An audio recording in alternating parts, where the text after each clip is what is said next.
Let's take a look at graphing rational functions on a TI-82 calculator. And let's take a look at our first one. Okay, we got f of x is equal to x plus 4 over x minus 3. Now, whenever you have more than a single number or a single variable on top or bottom of your fraction, you have to put parentheses around that part. So as we plug this in, we need to put parentheses around top, parentheses around the bottom. Now, if we just had a single x up in the numerator, up on top, we wouldn't need parentheses around it. Okay. So we're going to go to y equals, press clear to clear out wherever's there, and I'll down arrow to y2 and press clear on it too. And up arrow to y1. Put my beginning parentheses, x plus 4, closing parentheses, divided by, beginning parentheses, x minus 3. And then closing parentheses, and then graph. Now this vertical line you see here is a flaw with the calculator. That shouldn't be there. So our graph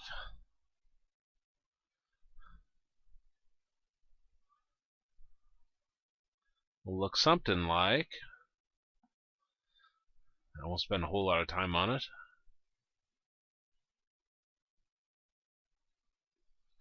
Looks something like that. Okay, let's look at our second one.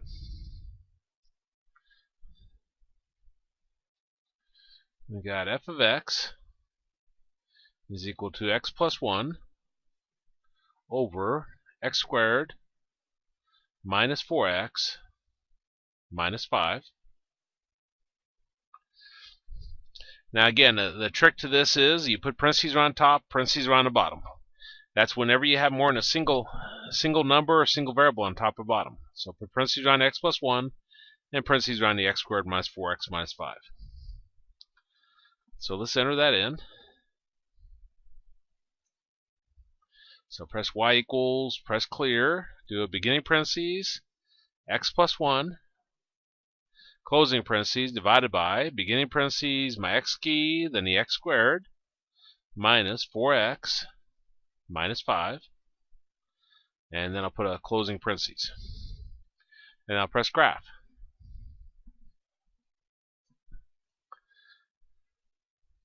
Again, this vertical line shouldn't be here. So what my graph's going to look like, I'm just kind of looking at it here.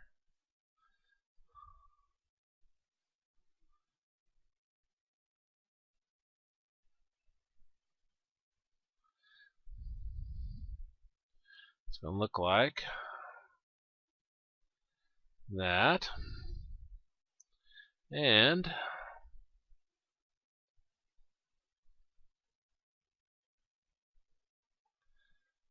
more or less that. Use your imagination. It's close to the problem I'm going to get. Okay. Now, again, a vertical line shouldn't be there. That's a flaw with the calculator. They're not putting the vertical asymptotes on there for you. If I factor the bottom part on this factor is using the PSD method. That would give us x minus 5 times x plus 1. Now notice after I've factored the top and the bottom, they have something in common. They both have an x plus 1. So these x plus 1s would cancel away. And I'd end up with 1 over x minus 5. And if I put parentheses on the x minus 5 and plug this in, I'd get the same graph.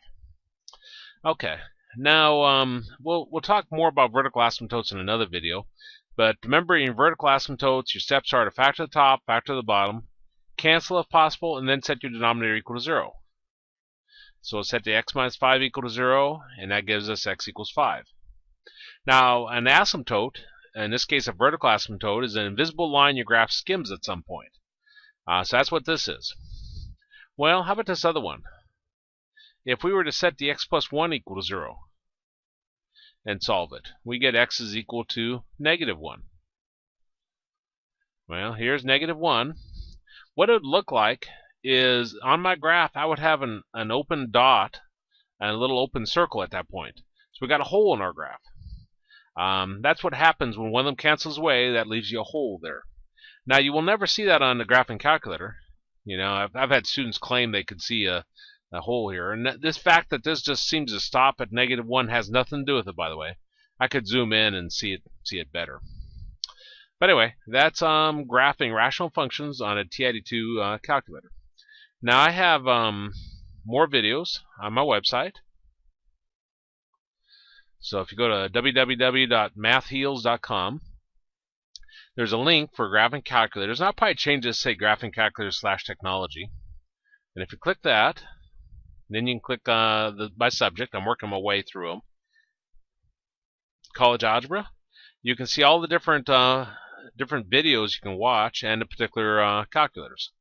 And like I say, I'm working my way through all the different models. Eventually, you'll see all of them have videos out here, so you can go, no matter what calculator you have, you can find out how to do it on your particular model. Also, under math class information, I might change that to course lectures or something like that, but you'll find complete course lectures. The same ones I give in my college algebra class, you'll find the exact same ones out here. So if you're struggling a little bit in algebra, you can use that to your benefit. Anyway, that's graphing rational functions on a TI-82 calculator.